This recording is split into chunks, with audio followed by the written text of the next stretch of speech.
All right. What is going on, everybody? Needs More Drums here, back with another American Truck Simulator video. So, as you can see right here, we're testing out one of the new features in the recent update. Well, the more recent update. I know it's been a little while since it's been out, but still kind of a cool new feature that I don't get to use a lot. You know, raising and lowering the suspension to fit certain trailers. When I was backing onto this livestock trailer, I was having a lot of trouble. I just kept, backing into it and couldn't get connected. So then it gave me a little hint like, hey, you might want to check, change your suspension. And I was like, oh man, didn't know that actually was going to be, like a necessity in the game. I thought it was just kind of like a cool little thing, but it actually does have a purpose. So some trailers you actually cannot attach unless you adjust your suspension properly. So learn that. Pretty cool little feature. Yeah, just something else that makes the game, that much more realistic. And I know you wouldn't usually see a super massive truck like this hauling just a livestock trailer, but then again, it is a game, and I just like driving this truck, and this kind of helps answer the question. Sorry about that. It just kind of helps answer the question that we're going to pose in this video, which is, can you have too much horsepower? And as we get going here, I just want to say, yes, I think that you can. And why? Well, that is a good question. And I feel like a lot of times, you see people play this game, or, even in real life with cars and everything, they'll just like, it's all about the horsepower. It's all about the horsepower. And, we'll have, it gets to a point where it becomes impractical. And it gets to a point where, you want to get kind of the right truck, the right vehicle, the right size engine for the job. And that's kind of what I want to talk about today. When a lot of times when I'm on the Steam Workshop, I'll always see a bunch of mods and people with, make these mods where it's like, oh, get, 1,000 horsepower engine, and 1,500 horsepower engine, or 10,000 horsepower engine, or whatever. It's like some, ridiculous stuff. And not saying that, if you want to go have fun and try out some of those, like, by all means, go ahead. But I think when you're playing the game and you're looking at engine mods, it's important to kind of have a realistic mindset about what engines you should be using with your truck. And, obviously for like a truck like I have like this that, has the 3 axles in the back, it's got, the lights and set up kind of to be more like an oversized load, heavy haul type of truck. In that case, having a little bit more horsepower is pretty good because it can get you out of some tough spots. If you're stopped on a hill or something, having that horsepower and torque, which is in this case probably a little bit more important than horsepower. But horsepower is like a number that people like in reference for engine power. But anyway, yeah, and so having that torque and that extra power really helps in a lot of situations, especially when you're hauling some heavier loads. I know without, if you only have like a 300 horsepower engine and you're hauling a massive one of like the all-terrain crane loads or one of the big bulldozers or whatever in the game, then you will struggle with trying to haul those. I mean, I'd be happy if you get them over even 30 miles an hour with like, a smaller engine. But, yeah, but, so for those loads, it's good to have a lot of horsepower. But if you're, just doing like in my other truck, how I got, in my Kenworth, where I just have, it's not set up for heavy haul or anything. It's just kind of like a regular truck. I think in that one I only have maybe a 500 horsepower engine. I don't know. It might be 550, which is honestly a little bit overkill for that truck. But yeah, because when you're never really hauling heavy loads, you really don't need a ton of power and a ton of torque. You can get away with it. It's funny, like a lot of truck engines are actually under the 500 horsepower range. Like especially the just like short local delivery day cabs. I mean, they're probably don't even have 400 horsepower. I think a lot of them, still 300s, which is, like my car puts out 300 horsepower. But what's important is the torque, and not to get all mechanical on you guys and everything, because, to be honest, I don't know a ton. But what I do know is that that's why, diesel engines are so, they seem so much more powerful than gasoline engines because of the torque. And it's because, the torque is actually the amount of power that goes to the wheels, whereas horsepower is actually, it's a measure of I believe it's a measure of speed versus distance, where it's like the amount of like how quickly you can travel a certain amount of speed, or sorry, how quickly you can travel a certain amount of distance, you know, given as like a function of power. So I could totally be wrong. I'm not a physics major or anything, but I do remember hearing like that's how you kind of compare the two. You know, horsepower is a measure of how quickly it takes you to sort of put the power down and how quickly that power can travel, whereas torque is more of a measure of how much power actually is exerted onto the drivetrain, onto the wheel. So torque is, you know, in a car, you know, in layman's speak, in plain English, torque is what puts you in your seat. You know, you hear somebody like, man, that car really puts you in the seat. You know, it's this powerful car. You feel the torque. You don't feel the horsepower. Now, the horsepower is more, you know, like has more to do with the top speed of the car. Has more to do with just how much general power you can get out of the engine. But the torque is what you feel. That's the acceleration. You know, the acceleration force. Yeah, like I said, I am a finance major, not a physics major. So apologies if that is all wrong. But look it up. You'll learn. Anyway, yeah, so I think there is a such thing as too much horsepower in a truck, especially when you have your truck built for kind of certain kinds of deliveries. And like I said, like in this truck is totally an example of that. I totally drive this thing too fast sometimes, especially when I'm hauling loads like this, because I'm not, you know, the power of the engine is just too much for the loads that I haul, and it can be almost a little bit dangerous. You know, if you don't know how fast, sometimes it's hard to realize how fast you're going, you know, especially like in a video game. But if you're coming around a turn and, you know, you don't slow down, you could roll the truck, or when you're coming up on like a red light and, you know, trucks don't stop fast. And I've learned more than once in this game that, you know, having a lot of horsepower, you know, you still kind of got to be mindful of what you have, and try not to get yourself into any sticky situations because you're just, you know, pedal to the metal trying to floor it, and you don't realize that your truck has a lot of horsepower. So yeah, so long story short, you know, just try to, when you're buying a truck or when you're even doing some of the quick deliveries, just check out how much horsepower the engine has and what you're actually trying to do with the truck, what kind of load you're trying to deliver. And if you're delivering, you know, a real small load with a real lot of horsepower, you know, be careful. You don't need to use take advantage of, you know, all 600 horsepower if you're hauling like a 20,000 pound little trailer of paper or something, you know what I mean? So yeah, hopefully that helps. Something to keep in mind. I know it always helps me when I'm driving to kind of think of, you know, I don't need to always floor it because I don't need all 600 horses working for me, especially with this truck, you know, with this delivery now. Yeah, I'm used to hauling super heavy loads with this truck, so this one, you know, I sometimes probably get a little bit too fast and end up, you know, almost getting into some accidents sometimes because just not paying attention to how powerful my truck is. And that's a funny thing too, you know. There's another guy that I watch on YouTube a lot, and like his daily driver, is the car that he drives every day, is a Dodge Viper. It's 19, I think he said it's a 98, 96 or something like that. Anyway, so if you don't know what a Dodge Viper is, it's a super awesome old. I shouldn't say old. Now they're kind of dated. They're discontinued. I think they got discontinued back in 2016. But they're a naturally aspirated V10 muscle car that puts out about 500 horse. And needless to say, they're very fast. And what's cool about them though is that they did make them. They made them in the 90s, and then all the way kind of into the, you know, like I said, until I believe 2016 is the last year that they made them. And right here, I think it's where I almost hit people. Yeah. Because again, look at that. I'm coming around that bend way too quick. Didn't realize that I was too much, you know, was going so fast. Oh, thank goodness it's just a game. Thank goodness it's just a game.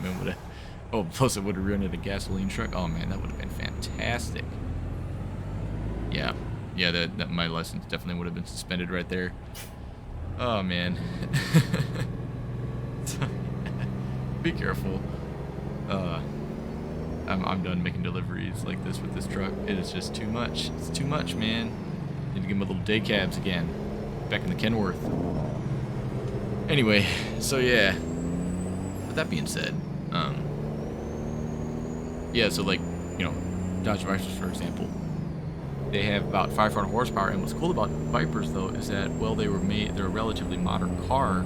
They're pretty old school in the way that they drive, you know. I think, yeah, they have airbags and probably ABS and everything, but the engine is naturally aspirated. You know, a lot of people have resorted to turbos and superchargers and everything, you know, to get you know, more power out of the engine, but they just said, nah, we just want it old school, just put more cylinders. So they have 10 cylinders in there, and things freaking awesome. But you know, a lot of people that have Vipers say that, you know, either they don't want them because they're too much money to maintain, which, I mean, I think, you know, you can only put premium gas in them, but premium gas in my car, it's not, could have worse things, right?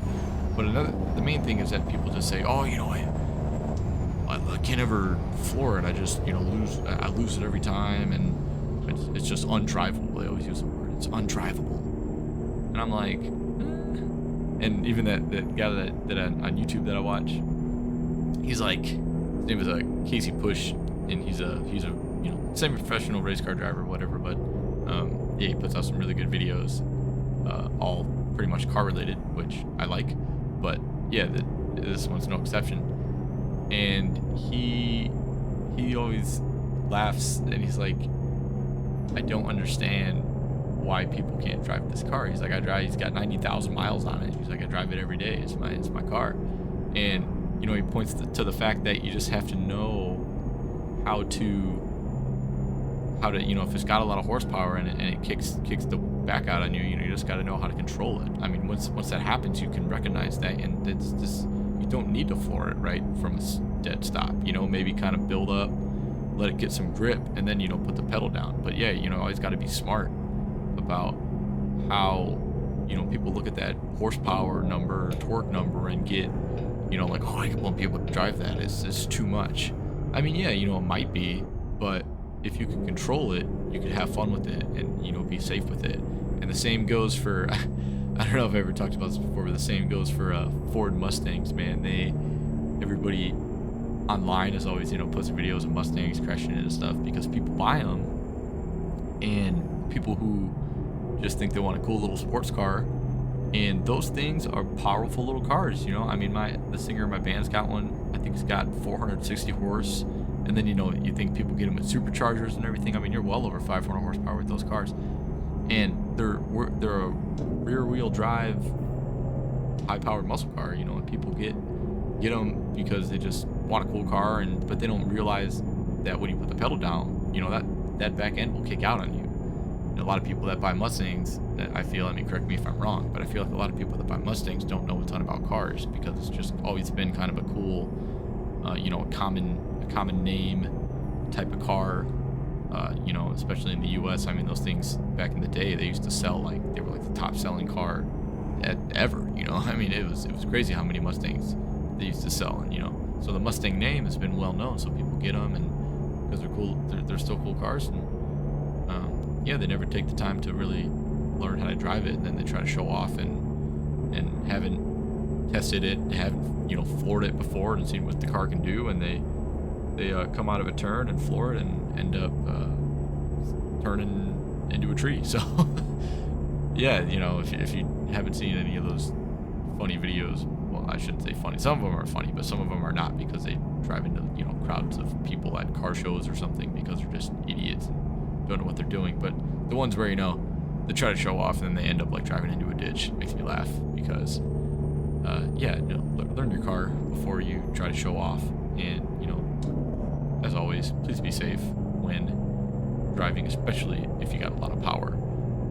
You know, I still, even though my car's only got 300 horse, you know, and it's all-wheel drive, I still, it can get away from you if you're not careful. If you want a little bit of a rough road, or, you know, you turn that wheel a little bit too quick, yeah, you might end up a bad situation. So, yeah, top tip of the day: don't be an idiot with your car.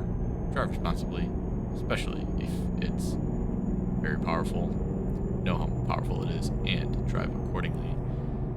But with that being said, I am going to be quiet now and let you guys enjoy the remainder of the delivery, and I will check back in with you at the end of the video.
just checking in.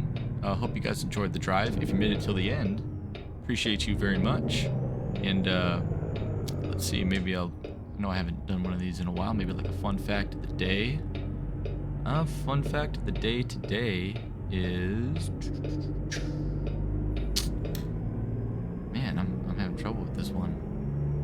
I am not sure what the fun fact is. Maybe I'll think of one in a minute. But yeah, thank you guys for watching as always, and I appreciate your support with the channel. Happy that, you know, starting to get a few more subs, a few more views. Always good to be reaching new audience. So if you like this video, please give it a like, and if you're not subscribed to the channel yet, feel free to, you know, subscribe and come hang out. Just kind of do a lot of you know, BS on this channel and just kind of hanging out, nothing too serious, but you know, that's what video games are for, just to kind of have some fun and blow off steam and ignore the stresses of life. I guess fun fact of the day is yeah, I know yeah, we could do that. Yeah, one thing, fun fact of the day, I love Harley Davidson. I always wanted a motorcycle, and that's a topic for another time, but I think they're awesome, and I would really like to try to get my hands on one, you know, in the future, get a Harley, or even a different kind of starter bike for that matter. I just thought of that because one of my neighbors is selling one, and I'm, you know, contemplating maybe getting it, but probably not, because at the end of the day they are pretty dangerous, and I worry more about other drivers than, you know, me, but still, you know, somebody else's slight mistake can cost you your life, and that's not being dramatic. I know plenty of people that have, you know, passed away from motorcycle crashes, and when, you know, sometimes it's not even their fault, and it's just people being careless on the road. So on that sad, depressing note, fun fact, and it's very sad, but anyway, yeah, I will talk to you guys in the next video, and in the meantime, keep on playing some American Truck Simulator or any other game that you enjoy, and I will see you guys very soon. Peace out.